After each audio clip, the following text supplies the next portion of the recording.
A lot of people were questioning whether he was going to end up, especially early in his time with Texas with the injuries and stuff like that. Was he going to be worth it? The contract, all of it and more. Yeah. He's already paid off a World Series title pays off that contract, no matter what he does for the rest. Bro, that home run in game 1 was, oh my God. That thing, I wish we could play that here for you guys. I know you probably saw it if you're baseball fans. That was a shot. When I saw it, we were both on the phone together. And when he came through the ball and hit it, I was like, that's gone. Oh, yeah.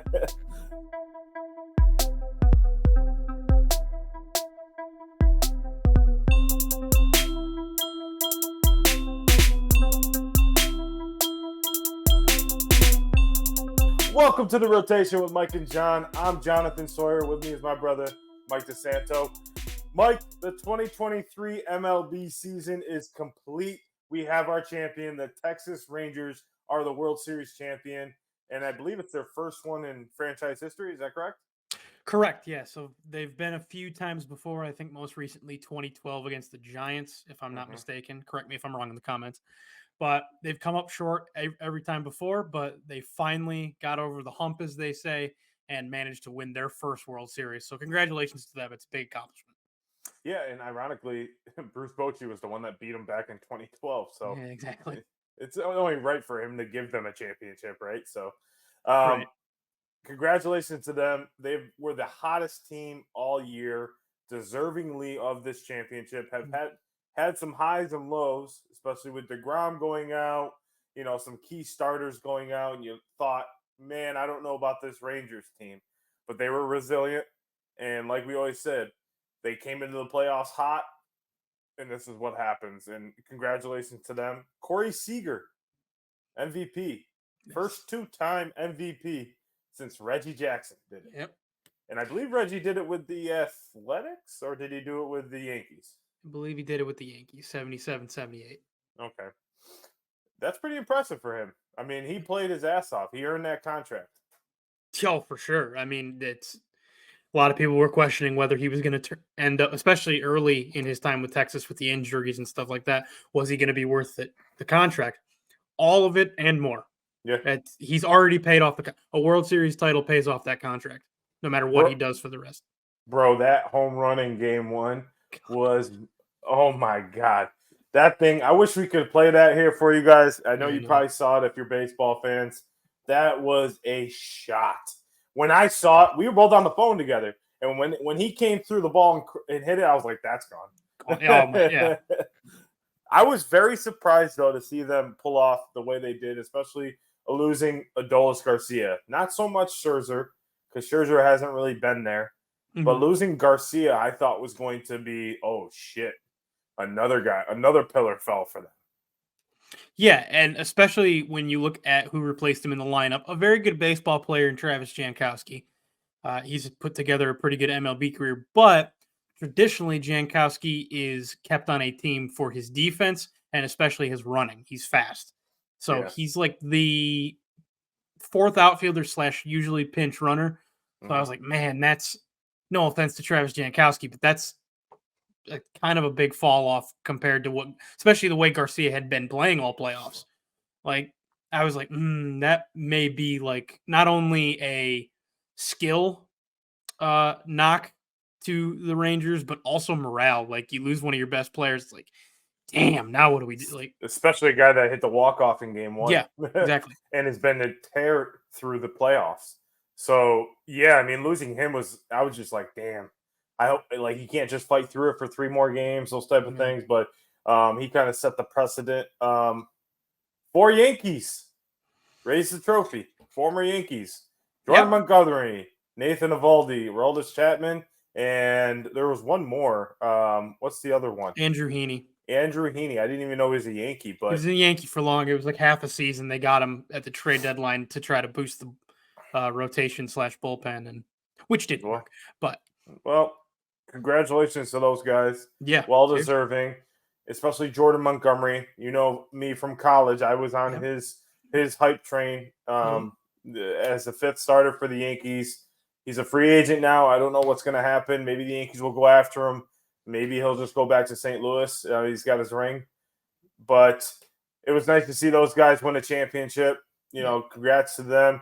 Texas did everything right. They pitched well. They had a good bullpen.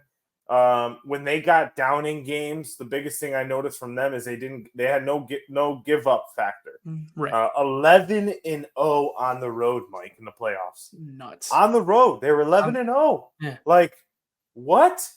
Like, that's where you're supposed to be at the disadvantage, and they just absorbed that underdog mentality throughout the playoffs on the road.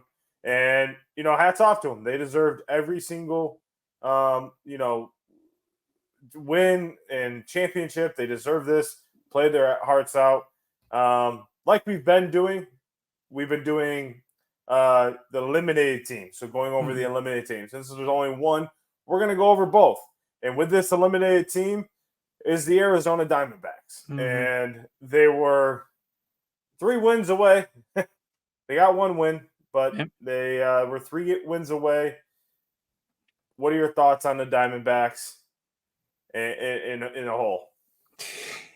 Yeah, so obviously it still is going to sting for a while to come 3 wins away and lose. I don't think there's any team, no matter what happens, that wouldn't be very disappointed and frustrated by that. But Diamondbacks and your fans, after the sting goes away a little bit, which I know is going to take a while, take a step back and realize that you had such an amazing season. Yep. Like we've said before, throughout this playoff run, we, along with a bunch of other people, had them finishing last in the West. They were young, on the rise, had some talented young players, but weren't ready yet. They proved us all wrong, and I'm very happy to be wrong because I'm very impressed with a lot of these guys on this roster. The young guys that no one expected much from yet. The cast-offs, which, by the way, if Arizona had won, there would have been another Yankee that won a World Series. I had forgotten that Joe Mantiply, their relief pitcher / opener, as you could call them now in baseball, was a Yankee for a little bit. So if they had won, he would have won the World Series too. Isn't that fun? But the castaways and the young guys coming together, along with some of the guys that, like Ketel Marte, that the Diamondbacks had been developing and had made foundational pieces of their roster, all played phenomenally. They played their roles perfectly, and it's not that they're a bad team whatsoever.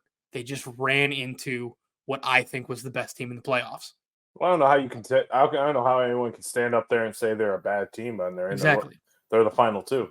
Right. They just didn't get the job done, and that's where you have to say,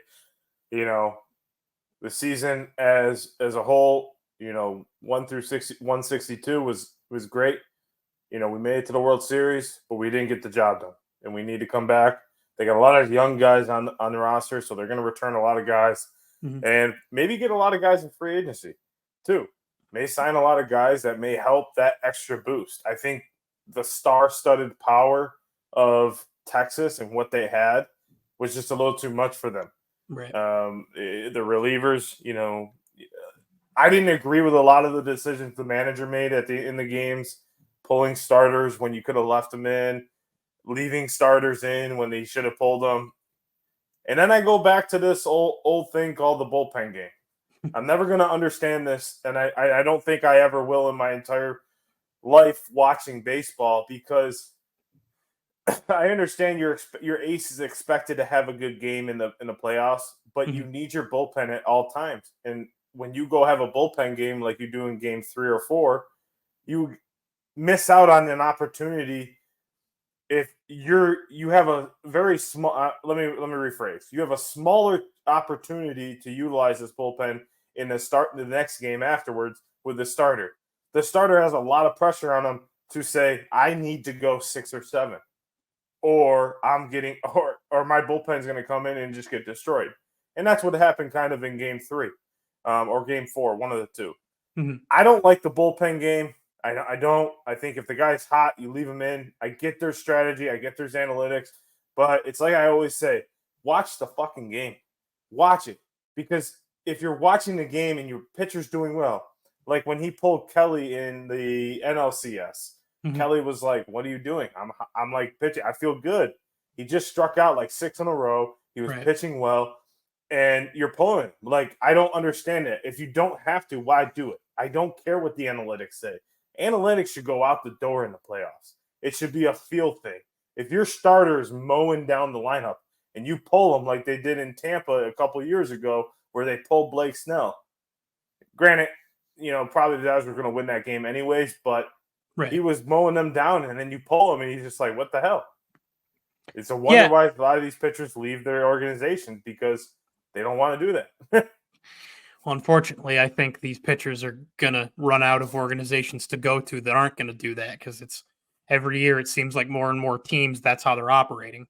When it comes to that, yeah, I mean, I'm a big proponent too of, if a guy's rolling, just let him go. If he's struggling, get him out. Like Kershaw, get him out.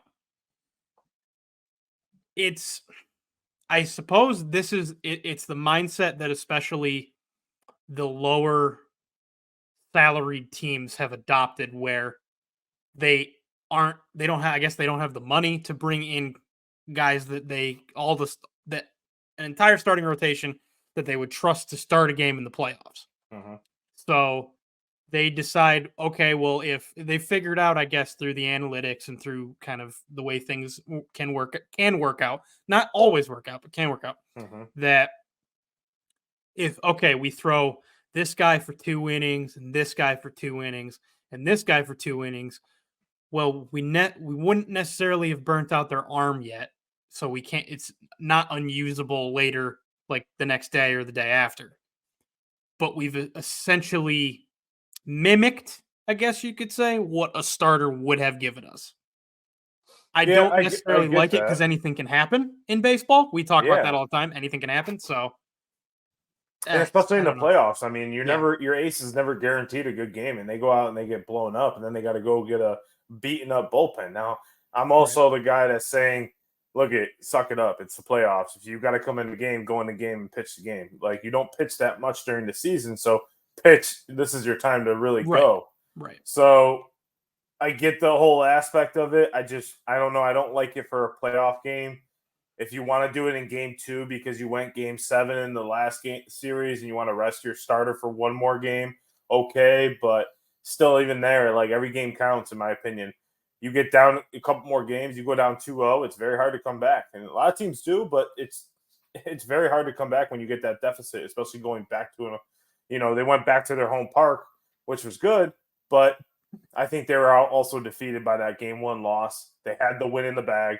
They had their ace of a closer on the mound, and he blew the save, which he hadn't done. And I'll give Sewald a lot of credit. He pitched very well, except that one game. Yeah. Gave up the game tying, and then another former Yankee, Miguel Castro, gave up the game-winning home run. So, Arizona, hold your head up high, but obviously the job didn't get done, so get it done next year. They go out and get a couple stars. A lot of free agents right now on the block right now. They could go snag some of them. Jorge Soler, if he doesn't pick up his player option, I thought would fit well in Arizona. Yeah. A couple other guys I noticed on there is like Aaron Nola is a free agent, but I think he has a player option if he picks it up. I'm not 100% sure. But there's a few other free agents that I think they could be in contention for, because they've been shown to open up the pocketbook to open up the checkbook, I should say, to sign the check. So I don't think they're afraid to. I think they want to develop, but a lot of positives. They got Ketel Marte. They got the one center fielder. I forget his name. Martinez, I think it is. Alec Thomas. Thomas. That's what it was. Alec Thomas. Corbin Carroll. Of course, he's going to win Rookie of the Year. Yeah, he's probably going to be Rookie of the Year. Yeah, I mean, they just got a lot ahead of them. I think, it would have been great for them to win this championship for motivation to move forward. But the one thing I noticed throughout this postseason is a lot of young talent. Doing what they can. And I think that sparks a lot of interest for a lot of these teams, like the Padres, like the Dodgers, like the Yankees, Mets. They're buying into that system. And there's nothing wrong with that. I'm all for that. You have these farm systems, use them. Right. Stop sitting here and letting these guys go to waste in the farm system. Bring them up, see what they can do. You never know what can happen. And that's what's exactly a lot of these teams, Texas, Arizona, Baltimore, Philadelphia, had a lot of those guys. You know, Philadelphia bought a lot of their players, but, you know, a lot of the guys they brought up too, you know. So Right. I'm interested to see how Arizona bounces back next year. It could either be a World Series hangover or it could be, you know, they come motivated to spring training and come out on fire. Because they were at the top of the West pretty much the entire year. Yeah. Yeah, I mean, they fell out of, I want to say the Dodgers took over in like mid-August. I mean, they showed a graphic, I forget which game it was, but they showed a graphic, it might have been game 1, where literally on July 1st, the Rangers and Diamondbacks were nearly identical. The Rangers only had like a handful more wins, but both of them were at the top of their divisions. Yeah. Both of them were, I think both of them were like 8 or 9 games up on the next place team. So, yeah, I mean, I think the benefit that the Diamondbacks have for this is that they are so young in most of their roster that now their young guys have tasted what it's like to play in a World Series and come up short. And I think I'm thinking very highly of this Diamondbacks team going into next year in just allowing that hunger and that taste of success to drive them to, well, guys, we really only, like you said, we really only came 3 games away from being world champions. Yeah. You think we can't win 3 going. more games next year? I think we can. Like I think that's got to be the motivation. And I think Torey Lovello and the organization will bring that type of mentality. It's like, we only have to win 3 more games than we did last year. I think we can do that. Yeah. So it's kind of funny though. I kind of laugh because A-Rod has got to call this game and he's playing for Texas. yeah, exactly. But Texas do doesn't with you. necessarily like him. No, not really. I was like, all right. Right. I'm like, all right, fucker. He's probably sitting there like, Diamondbacks, please win. Diamondbacks, please win. Diamondbacks, please win. Oh, man. But yeah, I mean, I hats off to the Rangers. You know, Yeah, again, for sure. you know, congratulations on being the champs. You deserve it. That parade's going to be electric there in Dallas. Mhm. Dallas finally got a championship there. So, I mean, obviously They can had have the that one. Cowboys. They can have that one, not the Cowboys. Not though. the other one. But Mike, any final thoughts going before we head into the offseason?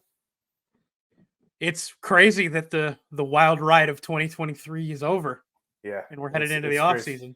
But yeah, I mean, again, congrats to Texas, like you said. Congrats to Arizona on a wildly successful season. I know you came up short, but you've got a lot to build upon and a lot to go off of this year. And hey, Yankees, how about we do that next year, hey? Yeah, I would like to see that. It'd be nice. It'd be nice to see. Yeah. So on a side note, the Yankees did allow 5 pitchers to go on be on the waiver wire or whatever today. Okay. They've allowed them to go bye-bye. One was Frankie Cordero, one of Domingo Romano was one of them, which you knew, which that was already known. But yeah, we'll see you here in a couple weeks to talk free agency baseball. Maybe even be in Orlando for the free agency winter meetings and everything. So we appreciate all the love and support. Thank you. We couldn't do this without all the viewership, the comments, the laughs, everything. We love baseball, and that's why we do it. We'll see you here in a couple weeks. This is The Rotation with Mike and Jon. See you guys.